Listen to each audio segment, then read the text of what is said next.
Shalom Bapak Ibu Saudara, apa kabar? Luar biasa. Ya, sore hari ini saya akan menyampaikan satu berita yang menurut saya adalah sesuatu yang sangat penting.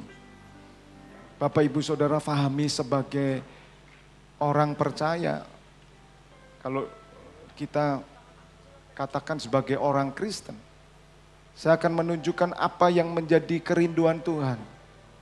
Tadi pagi saya sudah menyampaikan hal ini kepada jemaat yang pagi hari, tapi saya percaya jemaat yang sore selalu mendapatkan double porsi. Amin. Ya. Ada satu hal yang mari kita tangkap bersama-sama tentang kekristenan. Apa yang Tuhan rindukan, apa yang Tuhan inginkan, Bapak Ibu Saudara. Ketika Yesus meninggalkan murid-muridnya, naik ke surga, dan murid-muridnya diberi satu tugas. Ketika Yesus naik ke surga, dia pesan kepada murid-muridnya satu hal yang sangat penting, beritakan Injilku. Memberitakan Injil bukan sekedar menyampaikan teorinya tentang Yesus Juru Selamat, Bapak Ibu Saudara. Sulit untuk menangkap hal ini Bapak Ibu. Karena berabad-abad sudah. Kekristenan dibangun dalam bentuk keagamaan yang membuat orang-orang percaya belum bisa menyatakan lebih dalam lagi Yesus. Karena ternyata di dalam kekristenan pun terjadi banyak sekali perpecahan yang diizinkan Tuhan. Dan itu sejarah membuktikan dari orang Kristen sendiri. Orang-orang yang mengaku bahwa dia percaya Tuhan. Tapi justru terjadi di sana ada perang salib. Justru ada pertengkaran di sana. Ada perebutan kekuasaan. Saya melihat satu hal yang sangat berbeda dengan apa yang Tuhan mau, Saudara. Fenomenanya hari ini, kalau kita berkata agama, justru sebetulnya agama kalau memang betul-betul dimengerti sesuai dengan yang menjadi hatinya Allah, hatinya Tuhan. Saya percaya manusia bisa mengimplementasikan dengan baik. Tapi ternyata fenomena yang terjadi justru kalau Bapak Ibu lihat ya, sudah menjadi rahasia umum. Justru orang beragama itu dengan agama peperangan bisa terjadi. Perselisihan. Permusuhan dalam keluarga bisa terjadi. Ini yang tidak sesuai dengan makna Natal nanti yang kita akan rayakan bersama. Yesus tidak pernah membuat tembok, Saudara, pemisah. Yesus tidak pernah membuat tembok pemisah. Menerjemahkan ajaran Yesus itu tidak mudah, Bapak Ibu. Tapi Tuhan ajarkan kepada murid-muridnya sesuatu yang jauh berbeda dari apa yang diajarkan oleh para ahli Taurat dan Farisi. Ketika Yesus datang ke dunia, Yesus justru ditolak. Yesus justru dihina. Yesus dikatakan penyesat. Yesus dikatakan orang yang keluar dari ajaran Tuhan. Karena waktu itu seolah-olah tanda kutip, Yesus tidak taat kepada peraturan, segala peraturan yang ada. Yesus membuat sebuah terobosan yang luar biasa, Saudara. Dan saya melihat akan terjadi hari-hari ini, Bapak Ibu. Perhatikan, Saudara, di kekristenan nanti akan terjadi sesuatu yang akan mencelikan mata kita. Bahwa ada kelompok-kelompok orang nanti yang akan muncul seperti Yesus, Saudara. Dan kelompok-kelompok ini justru tidak disukai. Karena mereka lebih mengedepankan kasih daripada segala sesuatu atribut yang ada. Dan itu yang menjadi kerinduan Tuhan, supaya tujuan Tuhan datang ke dunia ini bisa disampaikan melalui gerejanya. Katakan amin. Tepuk tangan dulu buat Allah kita. Ada sesuatu yang lebih dalam lagi yang Tuhan mau bicara. Maka sore hari ini saya menyampaikan satu tema yang berjudul yaitu Inner Beauty. Inner Beauty itu adalah kecantikan yang di dalam. Yesus adalah seorang pribadi yang inner beauty. Yesus mengajarkan yang di dalam. Yesus lebih menunjukkan bukan yang dilihat orang, tapi yang di dalam hatimu. Itu yang menentukan apa yang kau lakukan. Kekristenan itu merombak yang di dalam, saudara. Sebagaimana dituliskan dalam Yesaya 36 ayat 26, tolong Nika. Saya bisa dibantu sama, silakan Pak Tri. Tujuan Tuhan datang, Bapak Ibu bisa melihat bahwa Yesaya pasal 36 ayat 26. Mari dibaca. Demikian firman Tuhan. Kamu akan kuberikan hati yang baru dan roh yang baru di dalam batinmu. Dan aku akan menjauhkan dari tubuhmu hati yang keras dan kuberikan kepadamu hati yang taat. Ya, Bapak Ibu Saudara, perhatikan. Yesus datang ke dunia, Natal itu yang direstor oleh Tuhan, itu adalah hatinya. Tolong ditayangin tetap aja. Hati yang baru dan roh yang baru dalam batinmu. Kalau dalam bahasa sehari-hari dikatakan, aku akan memberikan hati yang baru dan pikiran yang baru. Ketika Yesus datang bersama-sama dengan murid-muridnya, Yesus berfirman kepada para ahli Taurat, orang Yahudi di sana, anggur yang baru membutuhkan kantong yang baru. Yesus sebagai sebuah pribadi yang hadir, yang diutus oleh Allah, firman Allah yang hidup. Dia pingin ketika dia datang, dia sedang memberikan satu kuasa untuk merestorasi, untuk mengubah, saudara. Bukan yang di luar yang Tuhan ubah, tapi justru yang di dalam hati manusia. Tuhan memberikan hati yang baru, pikiran yang baru, dalam batinmu roh yang baru, saudara.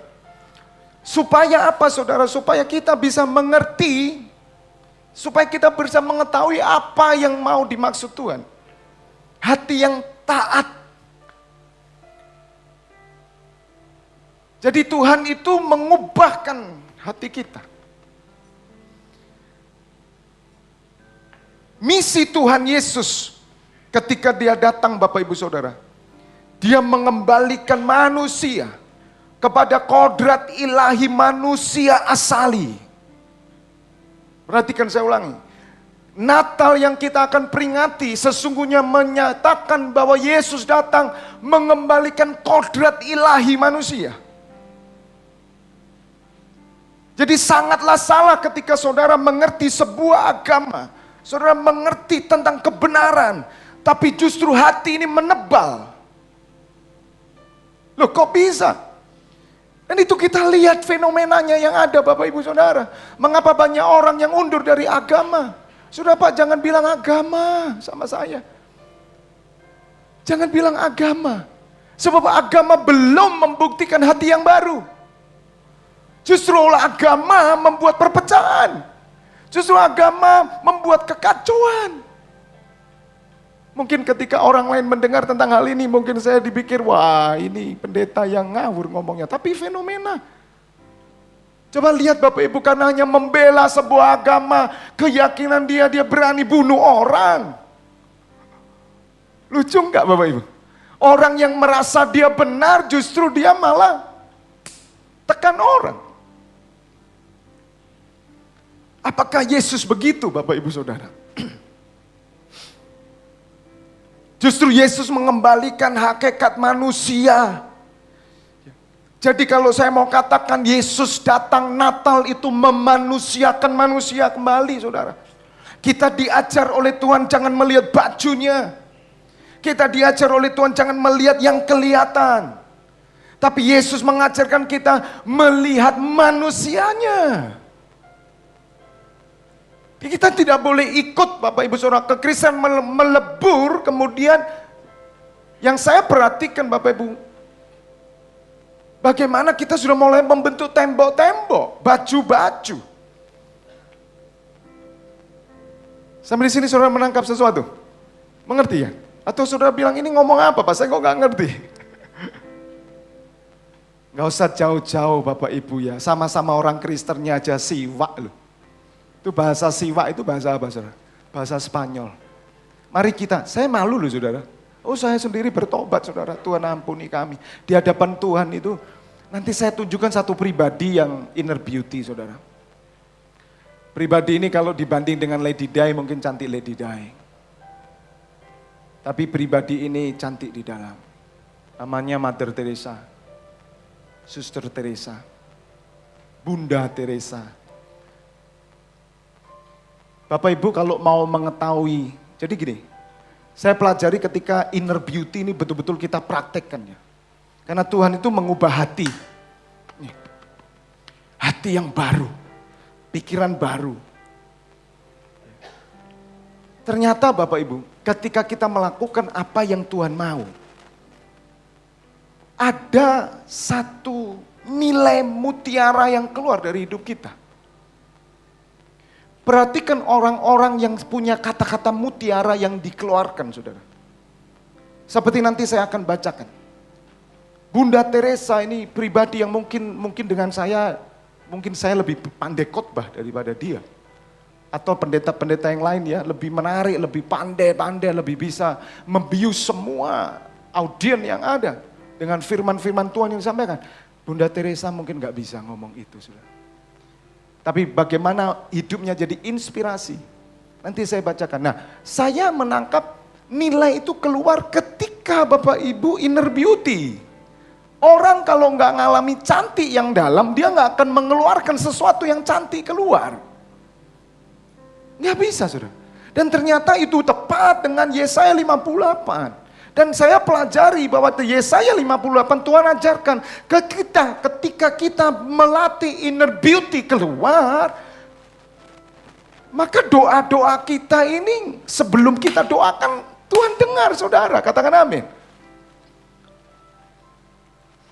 Mari kita lihat sebentar ya Yesaya 58 supaya Bapak Ibu tahu. Mari kita lihat ayat 9 dulu. Yesaya 58 ayat 9.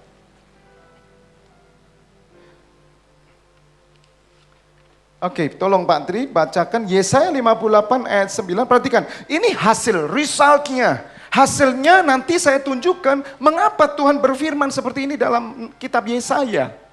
Tadi pagi saya tidak sampaikan ini karena waktu enggak cukup Bapak Ibu saya nyampaikan ini. Enggak cukup waktunya. Silakan baca. Pada waktu itulah engkau akan memanggil dan Tuhan akan menjawab. Katakan amin. Engkau akan berteriak minta tolong. Dan ia akan berkata, ini aku. Apabila engkau tidak lagi mengenakan kuk kepada sesamamu, dan tidak lagi menunjuk-nunjuk orang dengan jari, dan memfitnah. Dan? Menfitnah. Memfitnah. Ya. Ayat 10.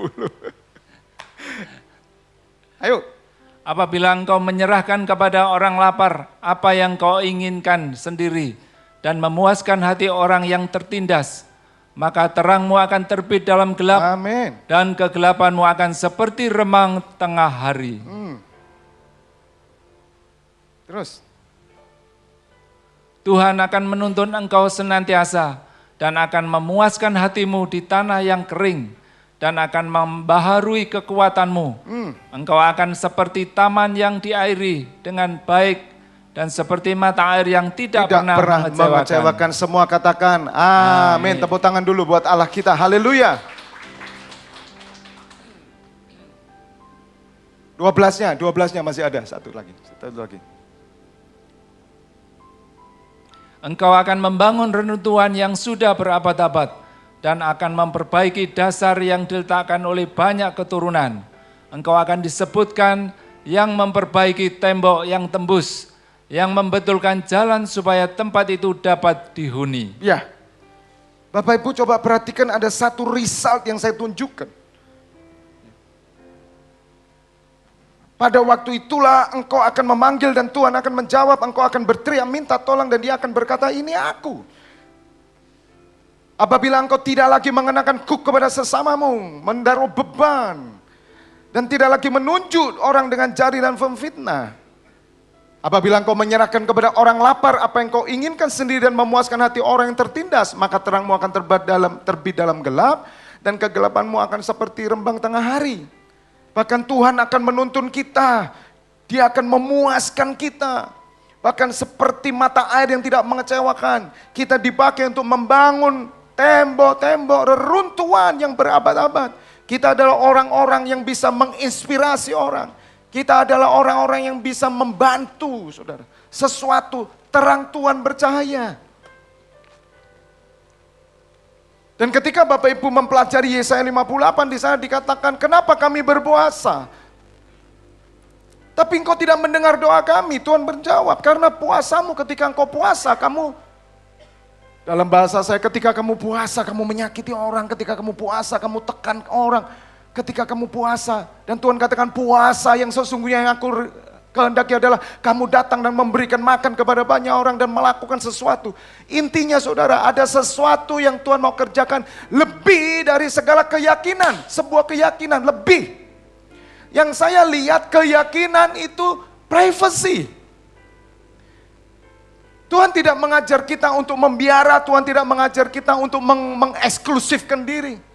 Tuhan tidak mengajar kita untuk kita membuat tembok dan kita mulai memilah-milah. Saya sangat kagum dengan apa yang dilakukan oleh Ibu Teresa. Tapi sebelumnya mari saya tunjukkan fenomena yang ada hari ini. Kalau Bapak Ibu pernah lihat seorang anak umur 2 tahun di Cina ditabrak mobil. Dan tidak ada seorang pun yang mau menolong. Dan waktu kejadian itu saya dapat kabar dan tidak kebetulan saya bersama keluarga waktu itu ada di Hong Kong. Dan saya tanya kepada saudara, kenapa orang-orang gak mau tolong? Dia bilang begini saudara, mereka takut. Kalau mereka sampai menolong anak ini, satu, mereka akan diinterogasi menjadi saksi dan itu akan menyibukkan mereka, mengganggu kehidupan mereka. Karena mereka akan dipanggil terus setiap hari oleh polisi. Menjadi saksi. Kedua, mereka harus mau membiayai juga anak ini. Padahal anak ini punya ibu loh saudara. Dan ibunya orang berada. Kebetulan anak ini jalan, mungkin ibunya ke supermarket, anak ini keluar. Dan ditubruklah dengan mobil. Tapi lebih dari 11 orang tidak mengindahkan anak ini dan tidak mengambil. Saya percaya semua orang yang lewat itu punya keyakinan. Saya percaya semua orang yang lewat itu punya agama.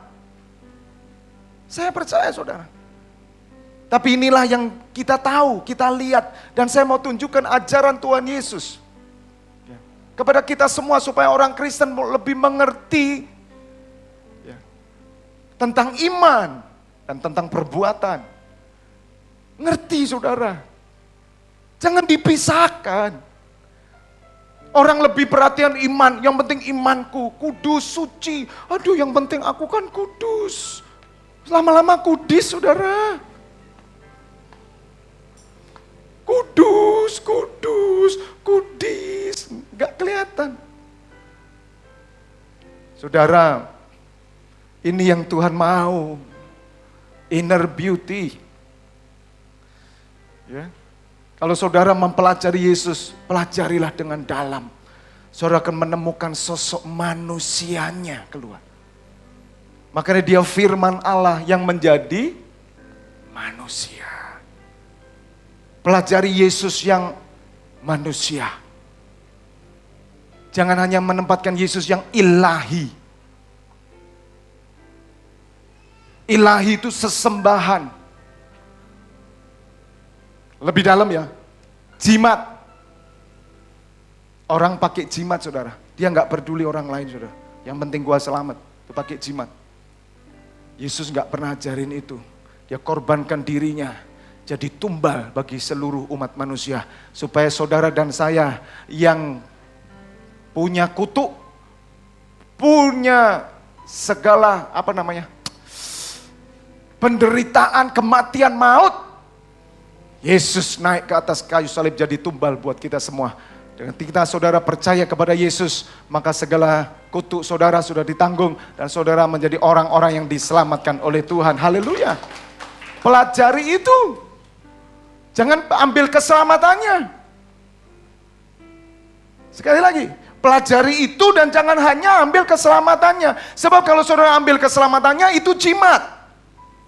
Barang siji di rumah. Dan itu belum tentu menghasilkan sesuatu yang baik, saudara. Kalau saudara salah tangkap, justru orang semakin beragama, semakin sadis nanti. Justru orang semakin kenal Tuhan, semakin tega. Mentolong.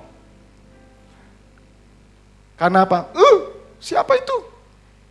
Dia bukan sama dengan kita. Marganya apa? Keturunannya apa?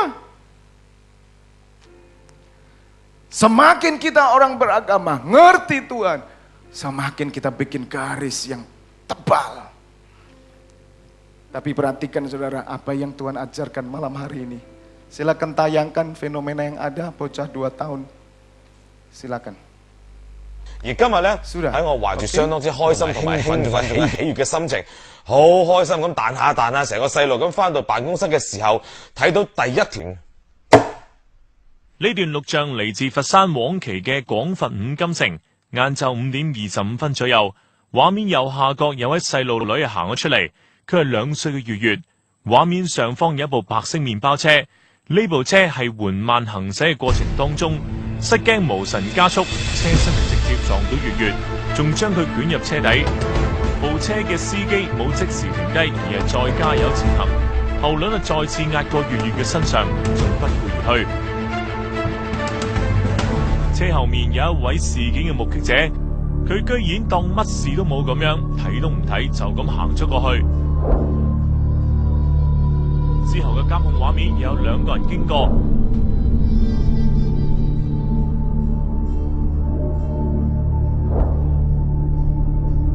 佢哋全部睇到喺地上面掙扎嘅月月，但居然都冇作任何反應。呢個時候，畫面上方再次有貨車出現。司機可能未睇到倒在路中嘅月月，再次由佢身上捱過。喺之後嘅5分鐘裏邊，一共有10位路人由月月身邊經過，佢哋都發現咗喺路邊掙扎嘅2歲細路女，但大家都只係望咗眼，就若無其事咁行過，冇一個人停低，冇一個人打電話，甚至問一聲揾人幫手施救。喺呢一段時間之內，月月由原先嘅掙扎變到冇晒動靜。過咗6分鐘，喺視頻17點31分13秒，畫面上面出現咗一個執垃圾嘅阿姨，佢係唯一嘅好心人。但係呢個時候，距離出事過咗寶貴嘅6分鐘，阿姨發覺唔妥，即時過去扶起小朋友，點知月月已經失去知覺，冇晒反應。阿姨唯有即時將月月移到路邊安全位置，再向四周係求助。月月嘅媽媽聽到呼聲之後，跑到現場抱起血肉模糊嘅小月月，由月月加埋路人嘅視若無睹，未滿3歲嘅月月失去咗救治嘅最佳機會，而家喺生死線上邊掙扎。月月嘅爸爸媽媽話，第2位嘅肇事逃逸司機已經被警方抓獲，但第一個女月月嘅爸爸媽媽已經係心如刀割。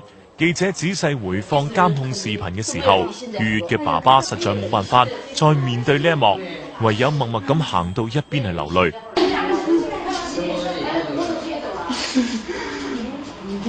月月嘅爸爸媽媽而家只得2個心願，一係希望個女能夠好起身，第2個就係捉到肇事司機，其他嘅一切都唔重要。沒有什麼別的想法，只要能孩子健康的就行了，我們什麼想法都不會有了。情況咧係仍然危殆㗎。咁如果各位觀眾你喺10月13號下晝嘅5點半左右，曾經喺佛山黃岐嘅廣佛五金城目睹咗呢件事情嘅事發情況，又或者係了解相關信息嘅話，請同粵語嘅父親聯繫，又或者撥打我哋嘅熱線電話118-114。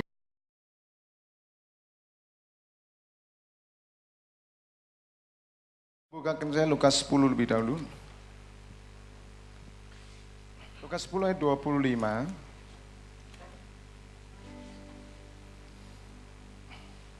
Tolong Pak Tri dibaca 25. Demikian firman Tuhan. Pada suatu kali berdirilah seorang ahli Taurat untuk mencobai Yesus. Katanya, "Guru, apa yang harus kuperbuat untuk memperoleh hidup yang kekal?" Jawab Yesus kepadanya, "Apa yang tertulis dalam hukum Taurat? Apa yang kau baca di sana?"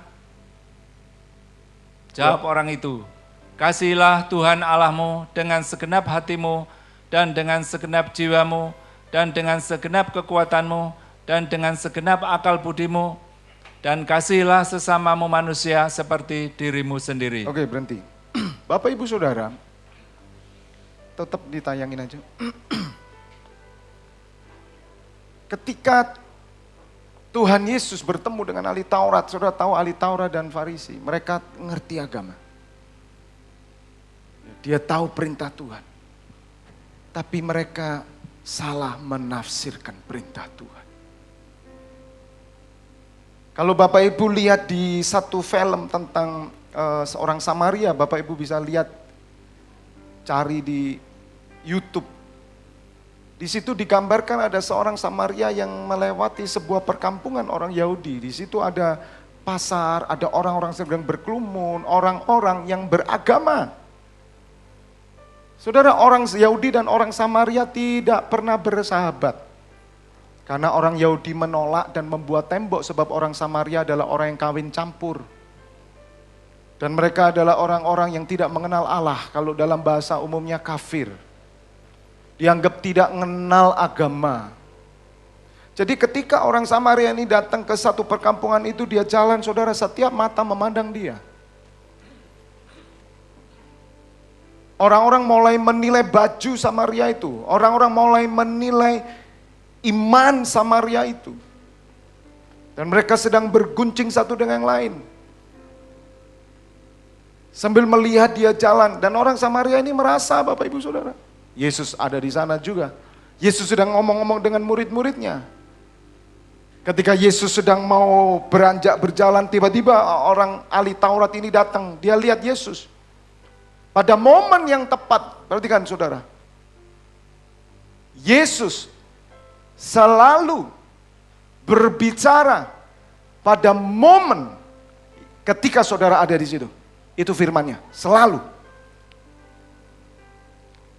Yesus jarang atau memberikan perumpamaan di luar konteksnya. Ketika orang Samaria itu mulai diacuhkan, dihina, Allah berbicara Bapa melalui Yesus. Dia sampaikan tentang peristiwa itu. Jadi kalau saudara mengalami momen-momen dalam hidup saudara, Tuhan pasti bicara di momen saudara itu, pasti. Tuhan tidak mengambil Alkitab ini saudara yang di luar momen saudara. Tapi Tuhan pakai Alkitab ini untuk bicara pada momenmu. Demikian juga Tuhan berkata kepada ahli Taurat. Ketika Yesus tahu situasi itu saudara, yang saya gambarkan, Yesus nangis saudara. Inikah yang disebut mentaati perintah Allah? Kemudian orang Taurat, ahli Taurat Farisi tanya, "Guru, bagaimana memperoleh hidup yang kekal?"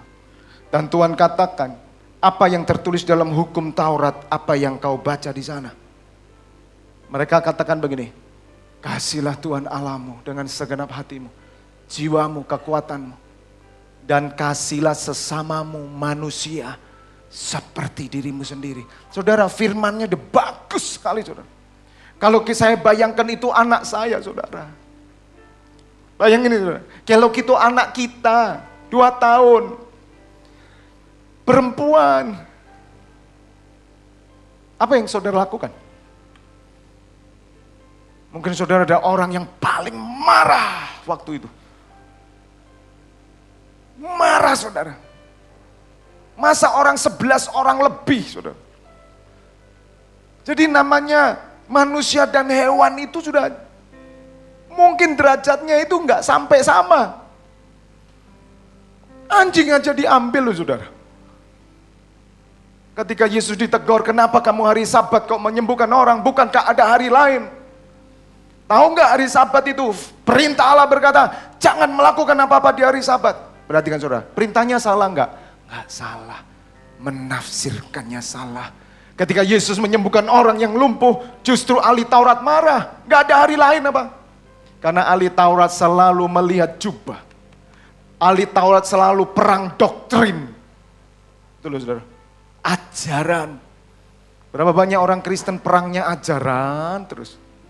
Sampai kurang ajar saudara. Bayangin saudara. Yang diributkan itu loh. Pasal dan ayat. Aduh. Tuhan itu gini. Kalau kamu itu tepung tak buat kelepon. Kata Tuhan gitu sampai. Kita selalu begitu. Pasal dan ayat, pasal dan ayat. Yesus tertawa saudara. Yesus berkata begini, kalau pada hari Sabat ada lembu atau sapimu masuk ke dalam sumur, engkau angkat. Bukankah orang ini adalah keturunan Abraham? Enggak bisa apa-apa, malu sekali. Malu aja enggak bertobat tuh saudara. Masih cari cara untuk bunuh Yesus. Coba tuh saudara. Dan Tuhan beritahu, kasihlah sesamamu manusia seperti dirimu. Itu hukum yang sama dengan hukum utama. Jadi hatinya yang Tuhan mau lihat. Kamu nggak punya hati ya Babi, gimana? Maka Tuhan, ketika itu Tuhan sampaikan satu perumpamaan. Sebab Tuhan ingin jelaskan yang kamu mengerti tentang kasihlah Tuhan Allahmu dan kasih sesamamu itu. Orang Samaria ini loh. Sudah nangkap sesuatu? Tolong bacakan Pak Tri yang ayat 28. Lebih cepat sedikit. Kata Yesus kepadanya, jawabmu itu benar, perbuatlah demikian, maka engkau akan hidup. Engkau akan hidup, terus.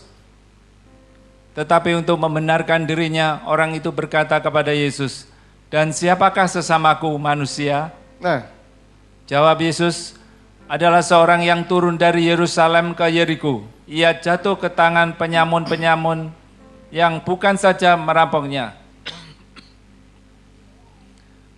habis-habisan, tetapi yang juga memukulnya dan yang sesudah itu pergi meninggalkannya setengah mati. Terus. Kebetulan ada seorang imam turun melalui jalan itu. Ia melihat orang itu tetapi ia melewatinya dari seberang jalan. Jadi kondisinya Tuhan katakan saudara. Kenapa Tuhan cerita tentang orang Samaria? Karena Tuhan tahu situasinya waktu itu ada orang Samaria sedang lewat dan mereka memperguncingkan semuanya. Justru Tuhan pakai orang Samaria ini sebagai contoh. Dan Tuhan katakan di situ ada orang yang dirampok. Digeletakkan di pinggir jalan. Kemudian ada seorang siapa saudara? Imam. Imam saudara tahu? Nih pelayan-pelayan ini. Imam. Ini imam. Ia melihat orang itu tapi ia, loh kok bisa ya ayat ini terjadi di Cina itu? Akhir zaman saudara. Zaman akhir zaman tukul saudara. Family 100 kan gitu, tukul bisa aja. Terus 32. Demikian juga seorang Lewi datang ke tempat itu. Ketika ia melihat orang itu, ia melewatinya dari seberang jalan. Nantikan, Lewi, siapa Lewi? Pendeta. Kalau saya bayangkan, ini Tuhan sedang berbicara kepada 2015 tahun kemudian untuk kita. Ini loh yang saya ajarkan, Kristen. Pendeta lewat, ngeliat, jalan terus. Jangan berarti Bapak Ibu berkata, untung saya bukan pelayan, untung saya bukan pendeta. Saya mau katakan, ini anak Tuhan semuanya. Jadi semua saudara dari depan sampai belakang ini yang Tuhan mau praktekkan. maka terangmu akan bersinar. Maka ada keluar kata-kata mutiara dalam hidupmu. Yang setuju katakan amin. 3. Lalu datang seorang Samaria yang sedang dalam perjalanan ke tempat itu. Dan ketika ia melihat orang itu, tergeraklah hatinya oleh belas kasihan. Perhatikan saudara. Tuhan sedang membandingkan antara hukum pasal dan ayat dan hati. Inner beauty itu bicara hati. Natal itu membuat hatimu baru, bukan pakaianmu baru. Bukan rambutmu baru. Bukan gigi palsu baru. Di kampung-kampung, di kota, di desa-desa kita tunjukkan sesuatu yang baru.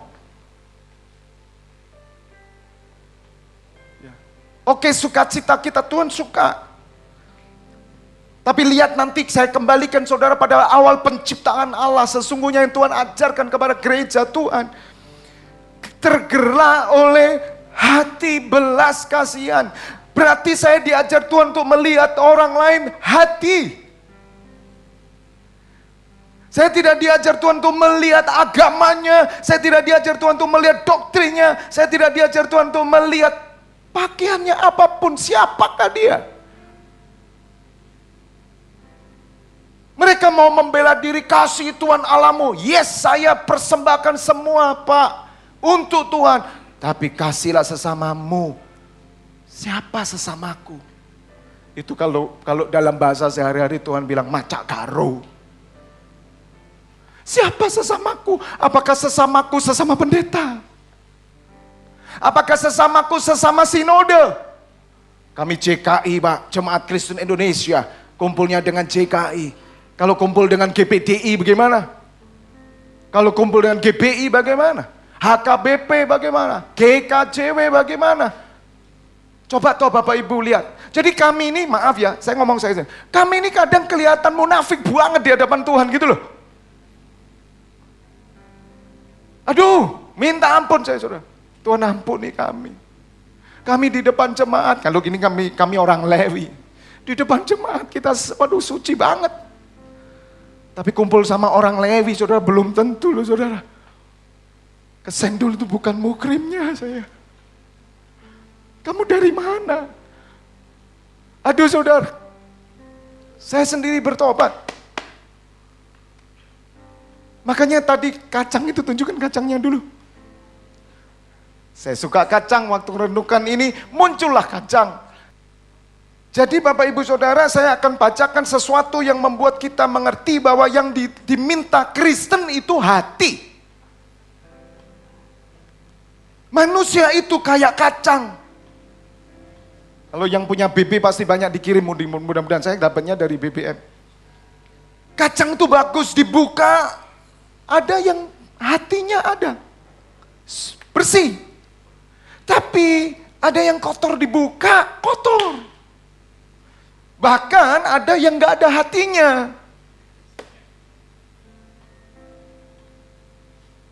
Betul nggak kalau dalam itu disebut hati? Ayo, siapa yang tahu nanas? Nanas itu yang dimakan luarnya apa hatinya? Kan hatinya itu yang di dalam toh. Muka memang model Rambo, nggak apa-apa. Hatinya Hello Kitty, bagus saudara. Coba ngomong kanan kiri. Hatimu sungguh luar biasa gitu. Amin, amin, amin. Tepuk tangan dulu buat Allah kita. Coba, ayo, come on, kembali. Kita terlalu jauh berjalan sampai kita tebel hatinya. Saudara, makanya saya ajar gereja ini, saya belajar taat sama Tuhan. Saya mau gereja ini ke depan hanya kemanusiaan yang kami lakukan. Bersyukur ada gereja-gereja yang sudah melakukan hal kemanusiaan. Tapi pakailah hati, jangan program. Ketika Mother Teresa menemukan ini, ketika dia naik kereta, dia mau menjadi biara, Tuhan bicara bahwa kamu harus melayani orang-orang miskin. Dia ngomong sama kepala ordonya dan dia keluar dari ordo itu dan mulai dia melepaskan jubah susternya. Dan dia mulai sendirian saudara. Dia melayani orang yang sakit kusta. Maka saya berdoa, kalau saya melihat dari teman-teman kita Katolik itu yang banyak suster-suster dan frater, saya bingung kenapa yang Kristen kok nggak ada suster sama frater ya. Kita perlu buat, saudara. Sebab saya tahu ada mungkin di tengah-tengah orang-orang Kristen ini, orang-orang yang ingin seperti suster-suster dan frater. Gak menikah dia mau melayani Tuhan, harusnya kita bikin. Haleluya. Iya dong, harus ada. Ada banyak pekerja mereka. Mereka bikin bakti luhur. Mereka bikin untuk orang cacat, panti jompo yang terbanyak teman-teman kita dari Katolik. Kita banyak nyembah. Kurang action. Ake tunggali jadi Tuhan. Tapi di sini enggak, kita sudah buktikan kita mau action. Kita mau action. Maka Mother Teresa berkata begini, perhatikan saudara. Dia bilang gini, jangan tunggu pemimpin, lakukanlah sendiri, orang ke orang. Saudara, kenapa muncul statement yang sangat luar biasa? Saya bilang, karena inner beauty. Jadi firman yang menjadi daging, firman yang menjadi manusia, itu muncul ketika saudara melakukan apa yang disebut tentang orang Samaria yang murah hati. Ketika semua orang meninggalkan orang Lewi dan semuanya, ternyata, tadi sudah dibaca sampai habis ya? Belum? Sudah toh? Membayar pengobatannya belum? Oh coba dibaca lagi. Ya. Coba sedikit baca. Bagaimana dia murah hati, saudara? Ya, kembali lagi. Ya, oke. Keesokan harinya ia menyerahkan 2 dinar kepada pemilik penginapan itu. Katanya, rawatlah dia dan jika kau belanjakan lebih dari ini, aku akan menggantinya waktu aku kembali. Terus. Siapakah di antara ketiga orang ini menurut pendapatmu adalah sesama manusia dari orang yang jatuh ke tangan penyamun itu? Berhenti. 3 orang, mari kita jawab sekarang. Siapakah menurut saudara yang sesama kita? Pendeta, pelayan, orang Samaria. Siapa saudara? Siapa saudara? Samaria. Siapakah Samaria? Orang yang gak beragama, orang yang gak kenal Tuhan, orang yang gak ngerti apa-apa, dianggap orang berdosa. Itu sesama. Ayat 37. Jawab orang itu, orang yang telah menunjukkan belas kasihan kepadanya, kata Yesus kepadanya, pergilah dan perbuatlah demikian. Jadi ketika Yesus berkata 2 kali, perbuatlah, itu 2 kali ketika dia katakan kasihlah Tuhan Allahmu dengan segenap hatimu, kasih sesamamu. Tuhan bilang perbuatlah. Tapi Tuhan tidak berhenti lagi. Tuhan tunjukkan, siapa yang menurut kamu sesamamu? Orang yang telah menunjukkan imannya atau belas kasihannya? Belas kasihannya. Bukan imannya. Yang ngerti tepuk tangan dulu buat Allah kita. Ayo, saudara, kita terlalu terbiasa berabad-abad memakai baju iman. Iman itu yang di dalam, saudara. Yesus menunjukkan, yang menunjukkan belas kasihan itu sesamamu. Perbuatlah demikian. Maka ketika saudara pelayanan Yesus adalah pelayanan yang didorong oleh belas kasihan. Ternyata dari belas kasihan itulah yang dinyatakan muncullah keselamatan bagi banyak orang. Itu yang terjadi saudara.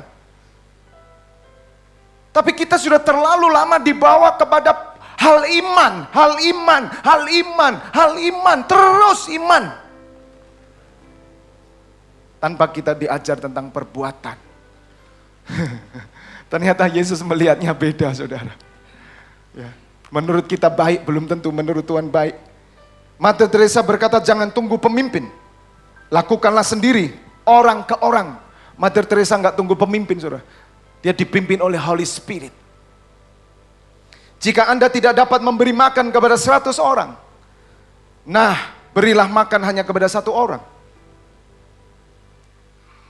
Janganlah mengharapkan temanmu sebagai orang yang sempurna. Tetapi bantulah temanmu agar menjadi seorang yang sempurna. Itulah persahabatan yang sejati. Luar biasa ya. Dia nggak bisa khotbah loh saudara. Tapi statement yang dia keluarkan. Janganlah, Tuhan tidak memanggil saya untuk sukses. Ia memanggil saya agar percaya. Nilainya, bobotnya. Mungkin hari ini kalau kita undang Mother Teresa, dia mungkin nggak bicara panjang kayak saya. Ya cuman ngomong, saya tidak dipanggil untuk sukses, tapi untuk percaya. Banyak orang yang tobat langsung. Amin, amin. Amin. Haleluya. Beberapa orang memasuki hidup Anda sebagai berkat. Beberapa orang memasuki hidup Anda sebagai pelajaran. Wow. Seorang ibu yang tua melahirkan kata-kata mutiara. Kapan itu memperoleh semuanya, saudara? Ketika dia melakukan siapakah sesamaku. Lapar cinta jauh lebih sulit disingkirkan daripada lapar makanan. Terakhir, saya tunjukkan kata-kata mutiara ini. Saya bisa melakukan hal-hal yang Anda tidak bisa. Anda bisa melakukan hal-hal yang saya tidak bisa. Bersama-sama kita dapat melakukan hal-hal yang besar. Tepuk tangan dulu. Hebat ya. Gak usah sekolah Alkitab ini. Gak usah belajar khotbah. Gak usah belajar khotbah Bu Teresa ini. Ya cuman ngomong begitu aja. Saya bisa melakukan apa yang Anda tidak bisa. Dan Anda bisa melakukan apa yang saya tidak bisa. Tapi bersama-sama kita bisa lakukan perkara yang besar. Dari mana ayat itu saudara? Ketika dia melakukan perintah mengasihi sesama ini. Inner beauty muncul. Saya tunjukkan ketika Tuhan menciptakan Adam pertama saudara. Perhatikan ya. Yesus. Tuhan menciptakan Adam manusia pertama. Dia telanjang. Artinya dia pakai pakaian kemuliaan. Dia nggak punya pakaian jasmani saudara. Hawa diciptakan, mereka berdua tidak malu. Perhatikan saudara. Artinya apa? Hubungan antara Adam dan Allah, manusia dan Allah, itu nggak ada atributnya sama sekali saudara. Nggak ada pakaiannya. Yesus nggak pernah bikin agama Kristen. Yesus nggak pengen tunjukkan pakaiannya. Nggak pernah saudara. Ketika Adam makan buah itu, pertama kali dia bikin pakaian. Di situ manusia jauh dari Tuhan. Pakaian yang diberi oleh Tuhan, hubungan antara Allah dan manusia, itu tanpa atribut. 2015 tahun yang lalu, para ahli Taurat dan Farisi diperintahkan Allah untuk menyembah Allah. Bertahun-tahun mereka menunjukkan atribut. Tapi mereka tidak mengerti apa yang dimaksud oleh Bapa di surga. Yesus kemudian berkata dalam Yohanes 4 ayat 23, tolong. Tuhan ingin kembali menunjukkan, mengembalikan harkat manusia yang sejati. Berarti orang Kristen mari kita ngelihat jangan bajunya, tapi lihatlah manusianya. Pembantu kita jangan dilihat Kristennya, jangan dilihat agamanya, tapi lihat manusianya. Bangun itu saudara. Meskipun saya pendeta, saya tetap melihat manusianya. Sehingga Yesus berkata, tolong Pak Tri. Tetapi saatnya akan datang dan sudah tiba sekarang, bahwa penyembah-penyembah benar akan menyembah Bapa dalam roh dan kebenaran. Sebab Bapa mengendaki penyembah-penyembah Terus demikian. 24. Allah itu roh, dan barang siapa menyembah Dia, harus menyembahnya dalam roh dan kebenaran. Allah itu roh, tidak kelihatan. Yesus berkata bahwa akan tiba saatnya kamu akan menyembah Bapa dalam roh dan kebenaran. Allah mencari penyembah yang demikian. Dalam roh dan kebenaran itu bicara hati saudara. Tuhan hadir di dalam setiap hati. yang punya belas kasihan. Dan Tuhan mengajarkan kembali kepada ahli Taurat dan Farisi, menyembahlah dalam roh dan kebenaran. Bukan seperti jimat tadi, saudara. Karena Allah itu roh, dan barang siapa menyembah dia harus menyembahnya dalam roh dan apa, saudara? Kebenaran. Kekristenan itu memanusiakan manusia. Memanusiakan manusia artinya menghargai sesama, mengasihi sesama, menghormati sesama, tanpa melihat jubahnya, tanpa melihat bajunya. Berilah, kamu akan diberi. Tuhan marah, Matius 23 ayat 27, sangat marah, saudara. Dan perkataan ini ada perkataan yang sangat menghina sebetulnya. Karena itu tadi, saudara, yang Tuhan marah adalah ahli Farisi dan Taurat itu, saudara.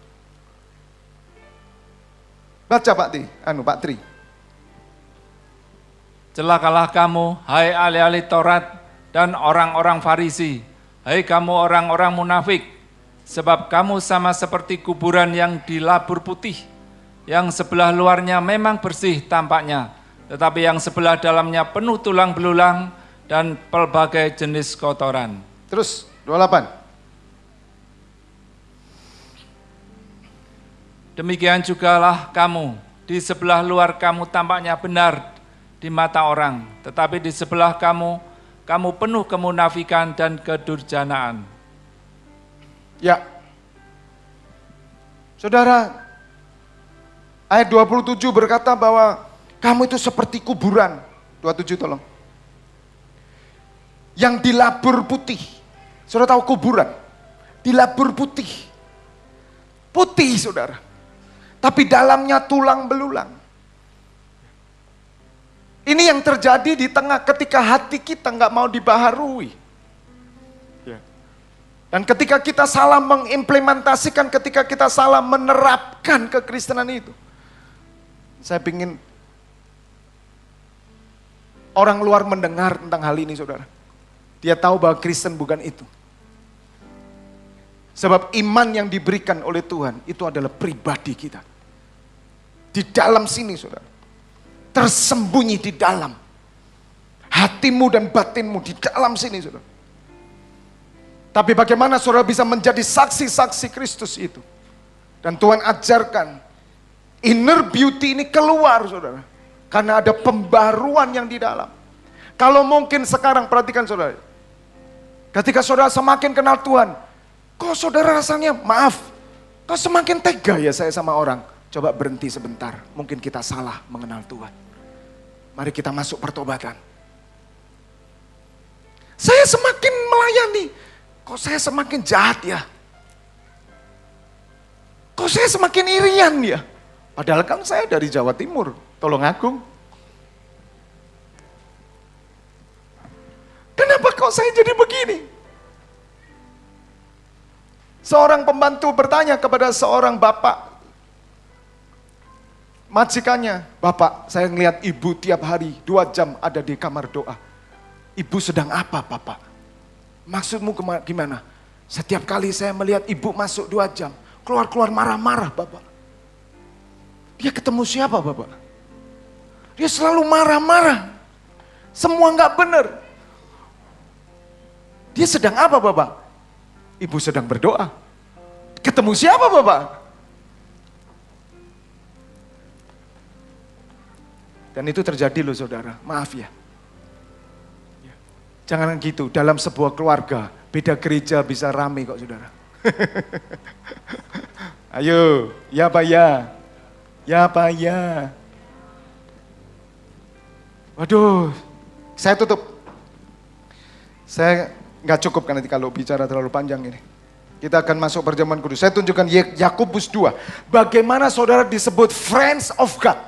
Sahabat Allah. Siapakah sahabatku? Siapakah sesamaku? Anak umur 2 tahun inilah sesamamu. Ya tapi dia kan bukan Kristen. Kalau aku tolong dia, ngerepoti Pak. Nanti dipanggil polisi begini. Padahal ibunya orang mampu loh saudara. Kenapa doa kita kok macet? Kenapa semua sesuatu kok enggak bisa terjadi? Andai kata ada seorang yang menolong anak ini, menyelamatkan, dan kemudian direkam di CCTV, dan orang itu sebagai heroes, ditayangkan seluruh dunia, saya percaya. Orang yang tolong ini pasti diberkati sama Tuhan, amin. Dia pasti ditanya, kamu kok baik sekali, terkenal. Bukan hanya orang tuanya yang tolong, tapi seluruh dunia. Dia panggil ini seorang pahlawan. Tapi siapa yang mau ngambil anak ini? Sampai anaknya sudah kayak kok putus.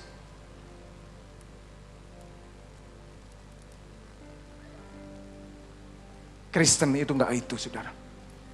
Saudara akan diperhadapkan satu sisi.